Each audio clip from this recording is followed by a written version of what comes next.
మీ జాతకం ఎలా ఉంటుందో తెలుసుకోండి. వెంటనే జేకేఆర్ గురుగారి అపాయింట్మెంట్ తీసుకోండి. హలో అండి, నమస్తే. నేను మీ హరిత అక్కల, emotional wellness coach and motivational speaker. Welcome back to Suman TV. హరిత ఎప్పుడు ఏదో కొత్త కాన్సెప్ట్స్ తీసుకొని వస్తుంది కదా. ఈ రోజు కూడా ఒక కొత్త కాన్సెప్ట్తోనే వచ్చాను. దాన్ని ఏమంటామంటే ప్లూరలిస్టిక్ ఇగ్నోరెన్స్ అంటాం. అంటే ప్లూరలిస్టిక్ ఇగ్నోరెన్స్ అంటే మీకు లాస్ట్ వీక్ చెప్పినట్టు బై స్టాండర్ ఎఫెక్ట్ ఉంది. అంటే ఒక ఇద్దరి మధ్యలో ఘర్షణ జరుగుతోంది, ఏదో తేడా జరుగుతుంది అయినా కూడా ఈ థర్డ్ పర్సన్ చూసినప్పుడు ఏమనుకుంటారు, కానీ నా వరకు ఏం లేదు కదా అని అవాయిడ్ చేయటం సిచ్యువేషన్ని ఈ థర్డ్ బై స్టాండర్ ఎఫెక్ట్. ఇంచుమించు ఇలాంటిదే ఇప్పుడు ఇది అన్నమాట. ఈ ప్లూరలిస్టిక్ ఇగ్నోరెన్స్ అంటే ఏంటి అంటే, సపోజ్ మీరు ఈ ఫోటో చూడండి, మీకు ఐడియా వస్తుంది. ఓకే, క్లాస్ రూమ్లో ఒక ప్రొఫెసర్ ఉన్నారు. ఓకే, ఆయన ఒక కాంప్లికేటెడ్ ఏదో ఒక సబ్జెక్ట్ చెప్పారు, కాన్సెప్ట్ చెప్పారని అనుకుందాం. మిగతా స్టూడెంట్స్లో 90% ఎవరికి అర్థం కాకపోవచ్చు. బట్ స్టిల్ వాళ్ళు ఏమనుకుంటారు అంటే, మేబీ నా ఒక్కడికే అర్థం కాలేదు, లేదా నా ఒక్కదానికే అర్థం కాలేదు. సో నేను ఎక్కడైనా రేస్ చేస్తే ఎవరైనా నన్ను నవ్వుతారేమో, లేదా జడ్జ్ చేస్తారేమో అన్న ఫీలింగ్ వల్ల నా ఒక్కదానికే ఇలా అనిపించినట్టుంది అనుకొని నోరిప్పి ఏం చెప్పకపోవటం. అలా అందరూ అదే ఫేస్ చేయటం. సో ఎవరు నోరిప్పకపోవటం, రైట్? చాలా మందికి అదే ఫీలింగ్లో ఉంటుంది, 90% ఆల్మోస్ట్. బట్ ఎవరు నోరిప్పకపోవటం, బికాస్ ఎవరికి వాళ్ళు అదే అనుకుంటున్నారు. ఏంటంటే నేనే తేడాగా ఉన్నట్టున్నాను, నా ఒక్కడికి అర్థం కాలేదు అనుకుంటాను. Yeah, this is pluralistic ignorance, right? నాకు మాత్రమే అలా ఉంది అని అందరూ అనుకోవటం. ఇలా రిలేషన్షిప్స్లో మనలో ఎంతమంది అబ్యూస్ చేస్తున్నారు. మిమ్మల్ని పొద్దున్న లెగిస్తే కొంతమంది బూతులు తిడతారు, కొంతమంది నీదే బ్లేమ్ అనేసి ఎవరైనా కాలింగ్ బెల్ కొట్టి డోర్ తిరగకపోయినా కూడా మిమ్మల్ని వచ్చి కొట్టి మరీ కాలింగ్ బెల్ ఓపెన్ చేస్తున్నారు, సపోజ్ డోర్ ఓపెన్ చేస్తున్నారు. Then this is an abusive relationship.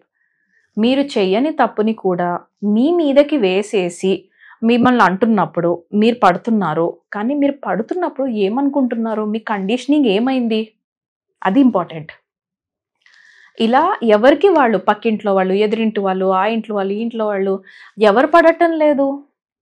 నేను ఒక్కదాన్నే ఇలా పడుతున్నాను ఏంటి, అందరూ అలానే అనుకుంటున్నారా, లేకపోతే నేను ఒక్కదాన్నే ఇలా ఉన్నట్టున్నారు, ఇప్పుడు నేను మాట్లాడడం వల్ల ఏమన్నా బ్యాడ్గా ఉంటుందో ఏమో, ఎవరు చెప్పుకోను, ఇలాంటి ఇంట్లో విషయాలు బయటికి వెళ్ళకూడదు అంటారు కాబట్టి నేను ఎక్కడ చెప్పుకోకూడదు. అయ్యో, మీ అబ్యూజివ్ రిలేషన్షిప్లో మీరు విక్టిమ్ అవ్వటానికి నంబర్ 1 రీజన్ ఇదే. నేనే అలా ఫీల్ అవుతున్నట్టున్నాను.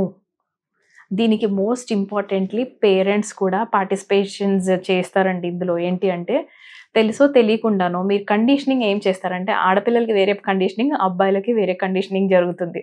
అమ్మాయిలకి పేషెన్స్ లెవెల్స్ చాలా పెంచుతారు జనరల్గా. ఓకే, జనరలీ ఇప్పుడు అందరినీ అని అనట్లేదు, జనరలైజ్డ్ స్టేట్మెంట్ అని కాదు ఇక్కడ, కానీ most of the people, right? Accept చెయ్యి, ఓపిక్గా ఉండు, భరించు, ఇంకొంచెం పేషెన్స్ పెంచుకో, ఎప్పటికీ ఇలానే ఉండదు, ఇంకొన్ని రోజులు ఓపిక్గా ఉండు, ఇలానే ఉండిందా అంటే కొట్టి తిట్టే లెవెల్ దాకా మీరు మీ పిల్లలని పేషెన్స్ వైపు పంపించకండి. ఒకరు వాళ్ళని కొడుతున్నారు అని అంటే ఆ దెబ్బ మీరు తినట్లేదు, పిల్లలు తింటున్నారు, రైట్? ఆ దెబ్బలు తీసుకుంటున్న వాళ్ళకి ఆ పెయిన్ తెలుస్తుంది, మనం చూస్తున్న వాళ్ళకి ఆ పెయిన్ తెలీదు, రైట్? మాకే ఇలా జరుగుతుంది, అందరికీ అందరి లైఫ్లోనే ఇలానే జరుగుతాయి కాబట్టి మేము కామ్ ఉండాలి. లేదా అరే మా ఫ్రెండ్ వాళ్ళ అమ్మాయికి ఓవర్గా సపోర్ట్ చేయటం వల్ల వాళ్ళ ఫ్యామిలీ బ్రేక్ అయిపోయింది, ఆ అమ్మాయి తిరిగి వచ్చి ఇప్పుడు ఇంట్లో ఉంది కాబట్టి నేను కూడా ఏమీ అనకూడదు, లేదా నేను పార్టిసిపేట్ చేయకూడదు, వాళ్ళు ఆ అమ్మాయి ఎంతైనా సఫర్ అవ్వ, నువ్వు పేషెన్స్ పెంచుకొని అక్కడే ఉండు నువ్వు అని ఎప్పుడైతే పేషెన్స్ కూడా పేరెంట్స్ కూడా విత్డ్రా చేస్తారో అప్పుడు ఇది ఇంకొంచెం లెవెల్కి పెరిగిపోతుండండి అబ్యూజ్ అన్నది, రైట్? సో ఇక్కడ నేను ఏమంటున్నానంటే, నీది తినాలి నాది తినాలి అనేసి ఒకరితోనొకరు కూర్చొని పిటీ పార్టీస్లో కూర్చొని కిట్టి పార్టీ అని పేరు పెట్టుకొని ఎడవకండి, right? Don't waste your time in those pity parties. అక్కడికి వెళ్ళి మీరు ఇక్కడ జరిగిందంతా చెప్పుకొని ఏడ్చి మళ్ళీ తిరిగి అదే లైఫ్లోకి వెళ్ళి అక్కడే ఎంజాయ్ చేస్తుంటారు, లేదా అక్కడే సఫర్ అవుతూ ఉంటారు, లేదా అక్కడే ఇంతేనా లైఫ్, ఇంతకంటే మారదు అని యాక్సెప్ట్ చేసి అక్కడే ఉండిపోకండి, రైట్? మీ లైఫ్ మీకు నచ్చినట్టు మళ్ళీ రీడిజైన్ మీరు చేసుకోవచ్చు. దిస్ ఈజ్ నేను నమ్ముతాను, దీన్ని చాలా నమ్ముతాను, రైట్? ఏదో మనకి రీసెంట్గా కామెంట్స్లో పెట్టారు ఒక ఆవిడ, మేడం నేను మా హస్బెండ్ చిన్నప్పుడే మా బావగారు చాలా మంచివాళ్ళు కానీ మా అక్కని చంపేశారు, ఇప్పుడు అలాంటి బావ ఇలాంటి దాంట్లో చంపాడు అంటే నేను యాక్సెప్ట్ చేయలేకపోయాను. అది చాలా ఇయర్స్ బ్యాక్ అయింది నా లైఫ్లో, కానీ నా పైన చాలా ఇంపాక్ట్ ఉంది అని ఒక ఆవిడ మెసేజ్ చేశారు. నేనేమంటానంటే అబ్యూజివ్ రిలేషన్షిప్లో అంటే ఒక్కసారి మనిషికి డౌట్ స్టార్ట్ అయింది అని అంటే ఆ డౌట్ పెరిగిపోతూ ఉంటుంది వాళ్ళలో. ఒకదానికి ఇంకొకటి, ఆ దానికి ఇంకోటి యాడ్ చేసుకుంటూ వెళ్ళిపోతారు. అది బ్రేక్ చేయాలి అని అంటే మనం వాళ్ళ దగ్గరికి వెళ్ళి ఎక్స్ప్లెనేషన్ అన్నా ఇవ్వాలి, ప్రూవ్ అన్నా చేయాలి.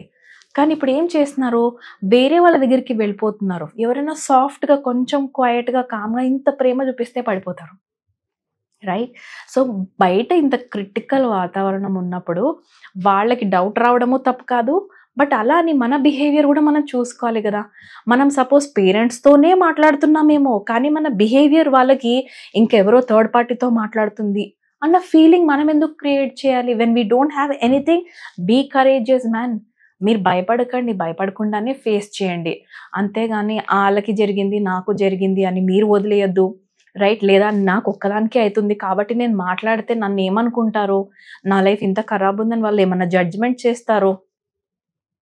ప్లూరలిస్టిక్ ఇగ్నోరెన్స్లో అంటే నేను ఏం మాట్లాడకూడదు, ఎందుకనంటే నేను ఒక్కదాన్నే అలా ఫీల్ అవుతున్నానేమో అన్నది తప్పు, రైట్? ఇలా ఒకసారి ఎక్స్పెరిమెంట్ కూడా చేశారండి. ఏంటంటే కొంతమంది పార్టిసిపెంట్స్ని కావాలని ఇంటెన్షనల్గా వాళ్ళు అక్కడ కూర్చున్నప్పుడు అందులో కొంతమంది యాక్టర్స్ కూడా ఉన్నారు, రైట్? సో స్లోగా స్మోక్ రావడం మొదలుపెట్టారు, పంపించడం మొదలుపెట్టారు ఒక గ్యాస్ని. సో ఆ స్మోక్ ఎప్పుడైతే రూమ్లోకి వస్తుందో మ్యాక్సిమం ఒక 60-70% మంది అరే అక్కడ నుంచి వస్తోంది, నేను ఇక్కడ ఈ రూమ్లో నుంచి బయటికి వెళ్ళాలి, లేదా బయటికి వెళ్ళిపోయారు. బయటికి వెళ్ళి కంప్లైంట్ అథారిటీస్కి చెప్పారనమాట, ఇక్కడ స్మోక్ వస్తుంది, చెక్ చేసుకోండి లోపల ఏదో తేడాగా ఉంది అని. ఇది group first cycle. Second cycle ఎక్స్పెరిమెంట్కి ఏం చేశారు అని అంటే, వీళ్ళు ఎవరైతే లోపల కొంతమందిని పెట్టారో యాక్టర్స్ని, వాళ్ళు ఏం చెప్పారు, ఈ పీపుల్కి థాట్ వస్తుంది కదా, అమ్మో స్మోక్ వస్తుంది, నేను బయటికి పారిపోవాలి ఇందులోంచి అని అనిపించినప్పుడు ఈ చుట్టుపక్కల యాక్టర్స్ ఒక డైలాగ్స్ చెప్పేలాగా వాళ్ళకి చెప్పారు. ఏమని? ఏం పర్లేదు కూర్చోండి, అదేంటి నార్మల్ స్మోకే, అది మనల్ని ఏం చేయలేదు, ఏం పర్లేదు ఇక్కడే కూర్చోండి అంటే, ఓ మై గాడ్, చాలా maximum percentage of the people వాళ్ళని నమ్మి అక్కడే కూర్చున్నారు స్మోక్లో. బికాస్ నో చెప్పలేకపోవటమో, లేకపోతే వీళ్ళు వాళ్ళని నమ్మటమో, లేకపోతే మొహమాట పడటము, మొత్తం వాట్ ఎవర్ వాళ్ళు పక్కన వాళ్ళు చెప్పింది విని ఫాలో అయిపోయారు. ఓ మై గాడ్, ఇలా మనం రిలేషన్షిప్లో ఇది స్మోక్ ఎక్స్పెరిమెంట్. సో వాళ్ళు ఇంట్రెస్టింగ్గా అనిపించింది వాళ్ళకి. ఏంటంటే అరే ఒకరొక సెంటెన్స్ చెప్పంగానే ఏం పర్లేదు ఆగండి అనగానే వీళ్ళు ఆగిపోయారు. అలాంటిది మన రిలేషన్షిప్స్లో పర్లేదు అక్కడే ఉండండి అని మనకి ఎవరైనా చెప్తుంటే it's okay to follow. But ఎంతవరకు మీరు బేర్ చేయాలి, మీ పేషెన్స్ లెవెల్స్ ఎంతవరకు అన్నది మీకే తెలుసు కదా. ఎప్పుడు కూడా అడ్వర్స్ కండిషన్స్కి రీచ్ అవ్వకూడదు, ఓకే? అంటే kill others, kill yourself or kill others, అక్కడ లెవెల్ దాకా వెళ్లకుండానే ముందే మీరు కౌన్సిలింగ్ సెషన్స్ తీసుకోవాలి. క్రైమ్ వైపు not allowed, you are not allowed to kill anybody. మనకి దేవుడి చేతులు ఇచ్చింది చేతనైతే అన్నం తినిపించడానికి, ప్రేమగా ఎవరినన్నా చూడడానికి, లేదా మీరు బాగానే ఉన్నారు అని తట్టడానికి చేతులు లభించినవి తప్ప ఒకరిని చంపడానికి కాదు. పొద్దున్న లెగిస్తే ఆ న్యూస్ చూస్తే చాలా బాధేస్తుందండి. ఇది ఒక్కటే కాదు కదా, అదొక్కటే లైఫ్ కాదు కదా, దాన్ని దాటిన తర్వాత ఇంకా చాలా ఉండొచ్చు. మీకు ట్రావెలింగ్ ఇంట్రెస్ట్ ఉంటే ట్రావెలింగ్లోకి వెళ్ళండి, పెయింటింగ్ ఇంట్రెస్ట్ ఉందా పెయింటింగ్లోకి వెళ్ళండి, invest on your self. Life ఎప్పుడు ఎక్కడే వెళ్ళిపోదు. బట్ ఇలా విక్టిమ్ మోడ్లో ఉండి అదే అబ్యూజివ్ రిలేషన్షిప్లో అక్కడే నేను ఒక్కదాన్నే ఉన్నాను అని ఇరుక్కుపోవద్దు, రైట్? మీరు ఒకవేళ అలాంటి టాక్సిక్ రిలేషన్షిప్స్లో ఉన్నారంటే మాత్రం కింద కనిపిస్తున్న నంబర్కి ఇమ్మీడియట్గా కాల్ చేసి take a session with me. Don't think about money గురించి అస్సలు ఆలోచించద్దు, right? And one more thing, I'm so sorry ఆడియన్స్కి చెప్పాలి ఏంటంటే, ఇంగ్లీష్లో నేను కాంటెంట్ అంతా నేర్చుకునేది ఇంగ్లీష్లోనే ఉంటుంది. అండ్ మేము ట్రైనింగ్ అయింది కూడా ఇంగ్లీష్ సెషన్స్లోనే కాబట్టి కొంచెం ఆ వర్డ్స్ వచ్చేస్తాయి, పక్కా ట్రాన్స్లేషన్ తెలుగులో నేను చేయలేను అండి, రైట్? ఐఎమ్ సో సారీ అంత ఇన్కన్వీనియంట్గా ఉంటే కొంతమంది ఆడియన్స్కి. But this is how I am, right? నాకు ఇలానే నేర్పబడింది. So thank you so much for watching my videos. First of all encourage చేస్తున్నందుకు, కొంచెం చూస్తున్నందుకు, అర్థమవుతున్నందుకు subject. And thank you so much for watching this video as well. నమస్తే.